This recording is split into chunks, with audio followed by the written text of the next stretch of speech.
Yeah. Good morning. All right. Welcome. Welcome. Uh, 24th of October, Monday. Hope you all had a good weekend. Welcome to Talk Nerdy to Me.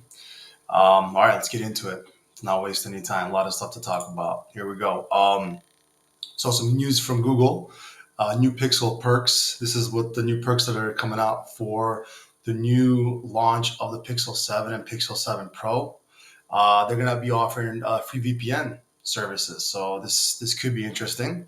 We'll see how it plays out. So the first this is a first for Google. Actually, they previously bundled this with their paid subscription. I think it was that the 9.99. Also with that I think the cloud that they had. There it is. Yeah, Google One Cloud Storage. Um, so they previously did offer this with Google Fi and Google One Cloud, and now it's going to be available at no cost. Pretty interesting to have this as a feature. We'll see how it all plays out. Um, so the thing is with this, so this is going to be for future Pixel devices. Google stated that it won't associate app or browser data sent via the VPN with their user accounts. So this was reported by TechCrunch. Now, okay, so VPNs. Let's kind of go into this. Is why I'm laughing a little bit with this VPN thing. So how do the VPNs work? So basically, it's encrypting web traffic and it's routing it through a third-party server. You could basically mask your location. With the VPNs, you could make it look like you're in the US or in Germany or pretty much wherever you can find a server that's associated with that VPN service. So, anyways, that's how it's supposed to work. It's supposed to prevent snooping.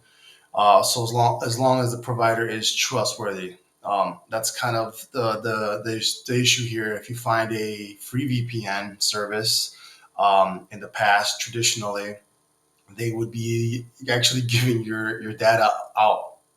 That's how they'd make money because it does cost money to do this with the servers. So it's very costly, and they can potentially monetize the data. So that's what's happened in the past when you've seen free VPN offered as a service. Um, so most users are best served by premium services that pay the bills via subscription models. Like I typically use ExpressVPN. I use NordVPN as well, but primarily ExpressVPN. Um, and that's an easy way to do that. That you pay up a subscription, and I believe it's around $120 for the year, or you can pay monthly, and they don't sell your data, and that's the thing. So, like in this scenario, Facebook infamously offered users a free VPN that was called Onavo, and it actually spied on their every move. So that's why I was kind of laughing at the beginning when I read that first part.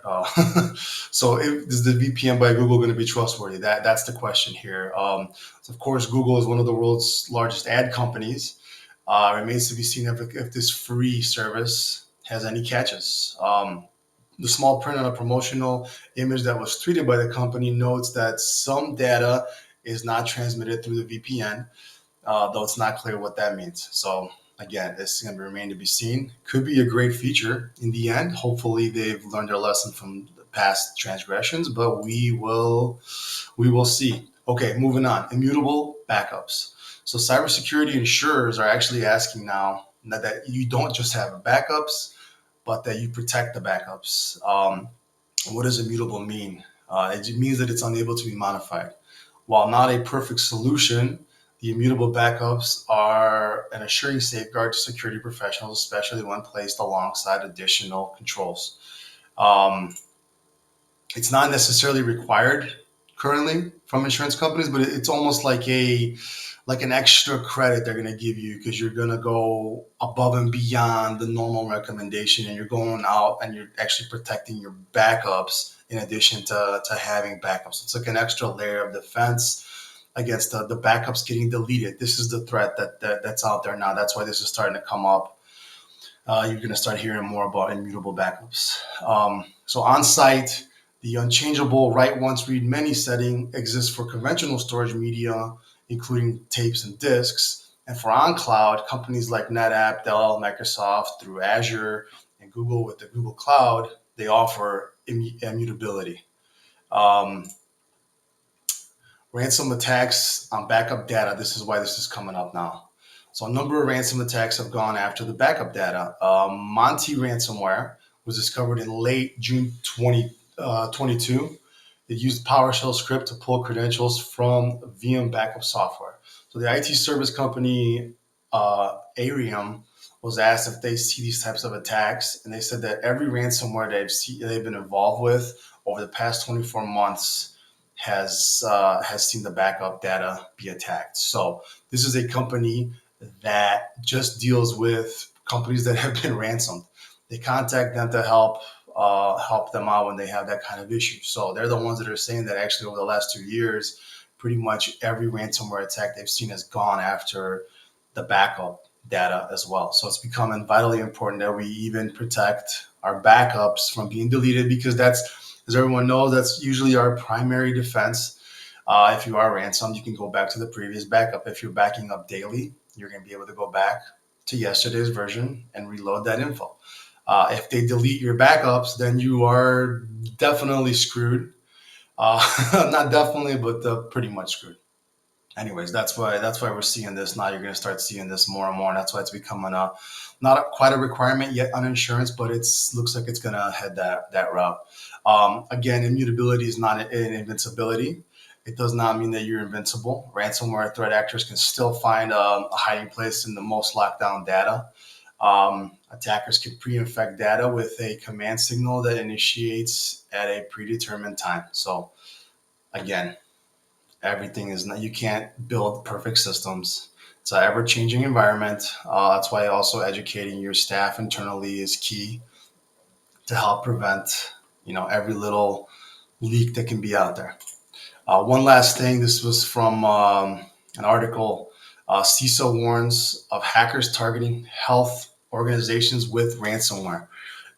This was a pretty interesting one, actually, with what the U.S. is finding out. So, U.S. cybersecurity intelligence agencies, they published a joint advisory warning of attacks perpetrated by this cybercrime gang is known as Diaxin Team. So they're primarily targeting healthcare sectors in the country.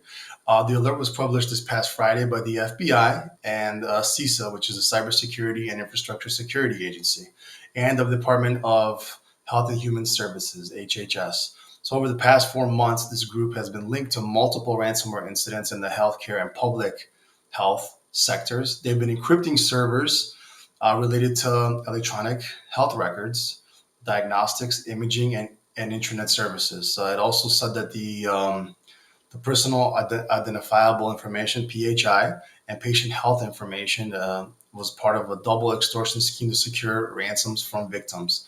So out of these attacks, they were aimed. One of these attacks was aimed at Oak Bend Medical Center on September 1st of this year, with the group claiming to have siphoned roughly 3.5 gigs of data. This included over 1 million records with patient and employee information.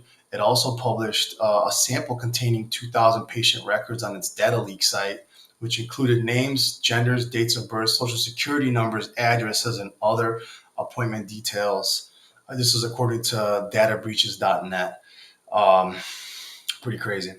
So this past October, earlier this month on the 11th, Texas healthcare facility notified its customers of emails sent by third parties regarding the cyber attack, stating that it's directly informing affected patients in addition to offering free credit monitoring services for 18 months. So per the new alert, initial access to target networks is achieved by means of virtual private network servers, often taking advantage of unpatched security flaws and compromised credentials obtained by phishing emails. Like I said before, those phishing emails, um, really, we can build all these systems. Nothing's perfect, but the biggest risk is always the human element. That's why training is important. I just keep stressing that because I feel like not enough people are investing in that to improve their cybersecurity posture. You have to train your employees so they understand what to look out for on phishing emails. That is still the easiest way for criminals to get into your system. Um, so upon gaining a foothold, that Diaxin Team has been observed moving laterally by making use of remote desktop protocol. So they're getting into the system and then they're using RDP, and they're going into different systems from there. They're just sitting in the systems for a while. So they're gaining elevated privileges using techniques like credential dumping. So the actors have leveraged privileged accounts to gain access to VMware, vCenter servers, and reset account passwords. So they're actually wreaking havoc on these systems. They've used SSH, which is secure shell, to connect to accessible servers and deploy ransomware on those servers.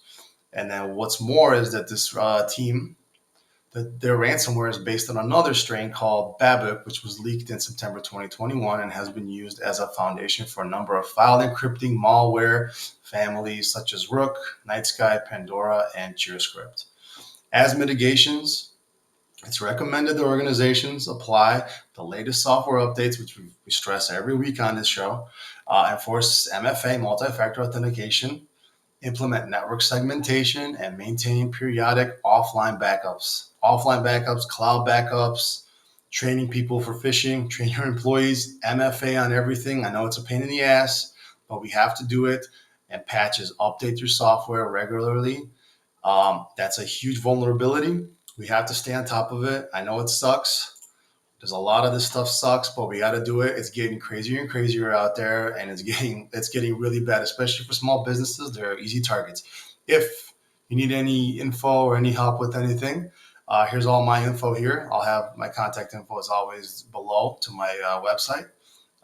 We'd love to hear any questions you have. Please comment below. Please subscribe and follow. Any suggestions on anything you want to hear as far as training or go into details on any of these things, like email security, MFA, things like that, I would be happy to do that and add this to the show. All right. Hey, thanks a lot. Thanks for joining me again. Have a great week. We'll talk soon. Take care.